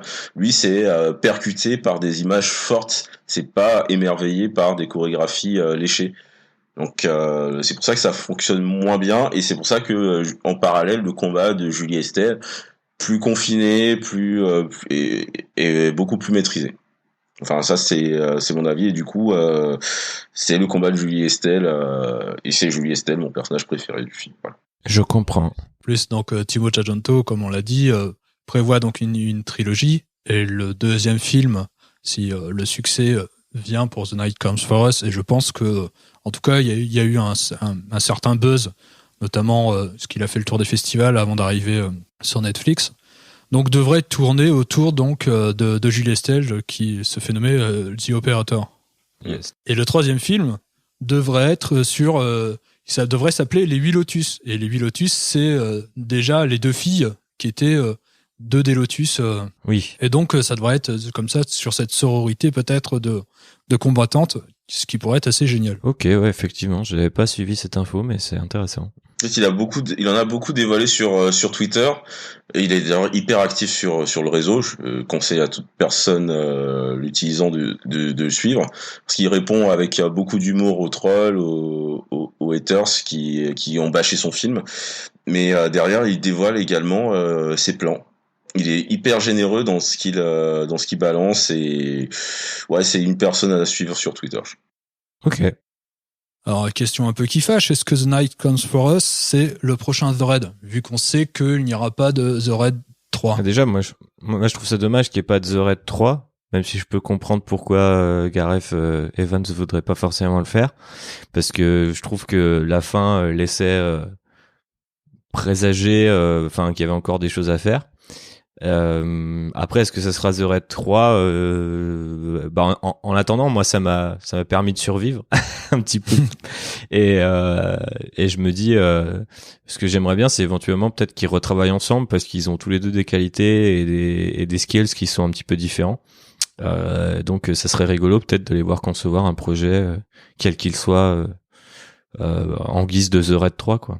Mais je crois que, si mes souvenirs sont bons, Gareth Evans est producteur de The Night Comes For Us. Ouais, je crois, ouais. Mais j'avais quelque chose en tête de plus impliqué que juste ton nom pour dire que, tu vois. Mais pourquoi pas. Mais après, je pense pas que on pourrait appeler ça The Raid 3. Ouais. Non, le truc qui m'a vraiment fait chier sur l'annulation de The Raid 3, c'est qu'il avait déjà commencé à le pitcher en disant qu'il commençait 2 heures avant la fin de The Raid 2. Donc je commençais à faire tous mes plans, j'étais comme un ouf, parce que jusqu'à présent, pour moi, il n'y a pas mieux que The Raid dans la représentation de la violence dans l'affrontement. Et même si j'ai beaucoup aimé The Night Comes For Us, c'est pas la même limonade. Et se dire que c'est peut-être vers ça qu'on aura, enfin c'est peut-être les seules représentations du pejak ou de la violence physique indonésienne qu'on aura, parce que Gareth Evans là il a l'air d'être sorti totalement du combat. D'après ses dernières interviews, j'ai l'impression qu'il a dit il en avait fini avec les films de bagarre parce qu'il avait fait le tour de la question et que maintenant il allait filer des coups de main aux autres et faire des films plus scénarisés. Donc ça me fait mal de me dire qu'il nous a fait tutoyer les sommets et il s'est barré. Il nous a donné le goût à quelque chose d'unique et il s'est dit vous en avez eu assez, je m'en vais. Donc ça fait un peu mal. J'ai des très mots dans la voix. Je le perçois pas comme ça, mais on en reparlera peut-être après par rapport à. Ouais, je pense qu'on peut y aller, hein, parce que c'était la prochaine question. C'était qu'attendre de la suite de Gareth Evans et. On sait que c'est un projet c'est un mec qui a eu 1 milliard de projets pendant qu'il a travaillé entre les 2 The Raid et pendant The Raid 2. Je crois que le truc qui m'excitait le plus, c'est que pendant un temps, il bossait sur un film de braquage avec Universal. Et en étant fan de films de braquage, j'aurais vraiment beaucoup aimé voir ça. Parce que c'est aussi un cinéma qui a besoin d'un certain tempo et d'une action vraiment ciselée, etc. Donc j'aurais vraiment beaucoup aimé voir ce que ça donne. C'est peut-être toujours dans les cartons pour lui. Il a été approché par Warner pour faire Deathstroke, même si j'y crois plus du tout et j'y ai jamais cru en fait techniquement.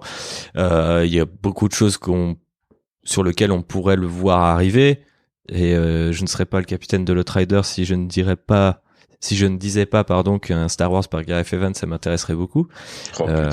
Ou même ne serait-ce qu'un petit épisode ça et là en mode bagarre pour dire parce que on dit qu'il en a fini avec la bagarre, en tout cas il le dit, mais il y a quand même 2-3 passages dans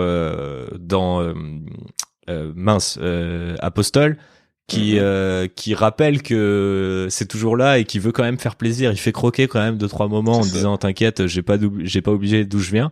Donc j'ai pas forcément envie qu'il décline, tu vois, son style d'action sur plein de trucs. Je trouve que son style va de toute façon au-delà de la simple mise en scène de l'action, parce qu'il a vraiment je parlais d'une certaine lenteur tout à l'heure et toute la densité qu'il peut donner autour de plans très contemplatifs et tout ça. J'aimerais bien voir arriver un mec comme ça qui a dû gérer pas mal du cinéma asiatique, mais qui a quand même des contacts avec Hollywood, les franchises, d'autres trucs, sur des projets un petit peu bandants, quoi. Après, ces derniers temps, c'est typiquement un mec qui aurait pu se faire matrixer en 30 secondes par Hollywood en acceptant tous les deals possibles et imaginables, et il l'a pas fait. Donc je pense que ce qu'on attend de la suite de sa carrière, c'est qu'il fasse des projets un peu uniques, quitte à ce que ça soit pas toujours hyper incroyable, comme par exemple Apostol. C'est pas, enfin pour moi c'est pas un bon film, quoi. J'en garde pas un souvenir ému, mais j'ai quand même beaucoup apprécié le voir et voir ce qu'il pouvait faire sur ce genre-là. Donc s'il continue de se diversifier, je serais pas étonné qu'il devienne quelqu'un d'assez grand et au-delà du cinéma d'action en tout cas. Ah, moi je détesterais le voir dans un film hollywoodien, quoi. De toute façon, sachant que ça dépend à quel degré on lui donne du pouvoir, quoi. Mais dans un film Netflix, dans une production Netflix, je dis oui. Dans une licence genre DC ou Marvel, non, j'ai pas envie de ça. Je trouve que il a tellement de cinéma que c'est comme Alfonso Cuarón, c'est-à-dire que ces gars ont tellement de cinéma que quand ils font Jurassic World. Ouais, mais Alfonso Cuarón, il nous a donné le meilleur Harry Potter quand même. Ah. Ouais, c'est vrai, mais tu parles vrai, frère. Mais d'un autre côté, c'est moins hollywoodien que britannique. Même si la machine derrière est hollywoodienne, peut-être qu'il avait plus de marge de manœuvre derrière que ce que l'on peut entendre sur ce qui se passe chez la Warner ou chez Disney, comment les réalisateurs se font bouffer, et d'une certaine manière, comment le marché aussi du cinéma n'est plus prêt à voir certains films et certains réalisateurs sur grand écran, alors que je pense que ce cinéma-là est présent et a voix à apparaître et à rester et à perdurer sur des réseaux comme Netflix. Ouais. Quand tu sais que First Man a bidé alors que c'est un film génial, quand tu sais que à l'inverse Venom a surcartonné, tu te demandes pourquoi. Mais quelle indignité. Quelle indignité. Donc c'est aussi un rapport, j'allais dire, du public avec ce qu'il veut voir au cinéma, et je pense que peut-être que c'est pas pas son credo. Et moi, j'aimerais le voir toujours dans des productions, j'allais dire, indonésiennes, parce que je trouve que c'est intéressant aussi de donner à voir et de donner au public, j'allais dire occidental, des films qui viennent d'ailleurs et de propulser des acteurs qui viennent d'ailleurs, parce que aujourd'hui, Iko Uwais, il est demandé partout. Alors, j'ai failli oublier la fameuse question et qu'est-ce qu'il a été foutu dans Star Wars? C'est la directrice de casting de J.J. Abrams qui les avait repérés, et Abrams avait vu The Raid et les avait adorés, et ils sont tous les deux dit ce serait quand même stylé de les avoir pour faire un petit truc dans Star Wars. Le Kanji Club, je trouve que dans le nouveau canon Star Wars, ils ont une histoire assez géniale, puisque c'est en gros une mafia qui a pris le contrôle de la mafia Star Warsienne après la chute des Hutt et de l'Empire. Donc en gros, après la mort de Jabba et la chute de l'Empire. Donc je trouve qu'ils ont une backstory complètement ouf, des designs absolument géniaux. Je trouve qu'ils sont assez incroyables. Mais les mecs se sont fait bouffer par des putains de raftards en CGI dégueulasses. Et c'est des boules, parce que je me souviens que quelques jours avant la sortie de The Force Awakens, l'encyclopédie avait leaké avec leur look, et j'étais là, oh putain, ça va être hyper badass. Moi, je m'attendais à de la grosse bagarre. Ouais, ils vont avoir une micro-scène, mais ça va être délire. Et après, je reste toujours plus ou moins persuadé qu'ils avaient recruté pas mal d'acteurs qui étaient issus de background type arts martiaux, notamment aussi Jessica Henwick qu'on a vu dans Iron Fist, qui joue Colleen, et qui joue une pilote dans The Force Awakens. Et en fait, c'était, si je me souviens bien, ma théorie de l'époque, c'était qu'ils avaient recruté exactement le même nombre qu'il y avait de Knights of Ren. Et je me demandais si l'idée c'était pas de leur donner un rôle à visage découvert dans The Force Awakens pour un jour les faire revenir sous le masque des Ren pour avoir de la baston Star Warsienne un peu nouvelle génération. Donc c'est peut-être quelque chose que Abrams avait en tête, mais qui a pas été depuis repris par Rian Johnson. C'est toujours une théorie à laquelle je m'accroche, parce qu'avec le retour d'Abrams sur Star Wars 9, on se dit que ça pourrait être encore le cas. Mais en tout cas, je pense que au pire des cas, il faudrait quand même un petit comics ou une petite série ou les faire revenir dans The Mandalorian, parce que bah je sais pas, je trouve qu'ils ont un look absolument dingos, et que ce serait assez marrant d'en faire une force sur laquelle compter dans une série, tu vois, à base de bagarres et de chasseurs de primes. Mais c'est quand même des acteurs qui ont été sous-employés, en tout cas pour Star Wars. Ils auraient pu tellement... c'est pour ça que je crois vraiment c'est pour ça que je crois vraiment à cette théorie du double, tu vois, des doubles rôles, parce que je comprends pas en fait. Enfin, après, c'est vrai que forcément on te dit, mec, je suis désolé, on vous a kiffé dans Star Wars, on veut vous rendre un petit hommage, vous venez, vous jouez ça. Je pense que les mecs ils disent ok, nickel, tu as pas de problème. Mais c'est vrai que tu vois, je me dis c'est quand même de la gadgeterie de luxe que d'aller chercher tous les acteurs de The Raid pour les mettre 30 secondes dans un film, quoi. Donc il y a ce projet-là auquel je crois toujours un petit peu. Puis il y a un truc dont on n'a pas parlé, mais aussi l'idée du remake américain de The Raid, qui a permis de financer The Raid 2 aussi. Ouais. Donc et qui serait toujours en développement par Joe Carnahan, qui essaie de faire en plus autre chose. Il a fait une longue interview sur Collider, je crois que c'était l'année dernière, où il expliquait ce qu'il avait en tête, le contexte était différent et tout. Et franchement, c'était prometteur s'il le faisait vraiment tel qu'il voulait le faire, parce que je trouvais ça assez respectueux et tout. Mais je pense que ça finira dans un carton, et puis ça sera rouvert un jour en mode total cash grab. Mais je sais pas. C'est aussi un truc que j'aimerais peut-être voir. Parce que de toute façon The Raid, je trouve que c'est totalement visionnable pour un public occidental, on va pas se le leurrer, mais peut-être que ça pourrait être intéressant, je ne sais pas. Ils vont peut-être tenter ça quand John Wick aura terminé toutes ses itérations, comics et autres. Peut-être, ouais. Donc on va conclure. Donc je vous remercie tous les deux de m'avoir accompagné. Yes. C'était super cool. Merci à toi pour l'invite. Avec plaisir. Thibaut, quelle est l'actualité dans l'Outrider ? On a récemment enregistré une conversation qui aurait dû être plus longue, qui aurait dû être différente, qui aurait dû mieux se passer, parce que organisation de la Paris Comic Con. Ah ouais, je balance, je suis comme ça. Je balance les coups tel un martial artiste, mais avec Charles Soule, qui est un des scénaristes les plus prolifiques du côté des comics Star Wars nouvelle génération. Je pense que l'interview est pas mal, même s'il est plus court que prévu. Il est très sympathique, il nous a fait une intro en français, donc allez checker ça. On a toujours un truc sur Halloween et la peur dans Star Wars, qu'on avait fait du coup fin octobre. Et puis là bientôt on va enregistrer un nouvel épisode news parce que il y a quelques trucs qui ont été annoncés quand même. Et qu'est-ce que je voulais dire? Et puis oui, bien sûr, on préparera un petit quelque chose pour Noël. Voilà. Il était excellent l'épisode de Charles Soule. Ah merci David, ça me fait plaisir que tu me le dises. Fabrice, t'as une petite actualité? Non. Non, je suis un homme de l'ombre, donc pas d'actualité. Ok, à l'homme de l'ombre.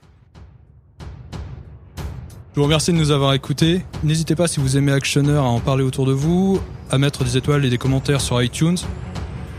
Nous vous retrouvons très vite pour un numéro consacré à je ne sais pas quoi encore. Mais normalement, il devrait être un peu spécial parce que c'est les fêtes, tout ça, mais on en reparle bientôt. Donc, on se dit à très bientôt. Allez, à plus. À plus les amis, et bonne bagarre.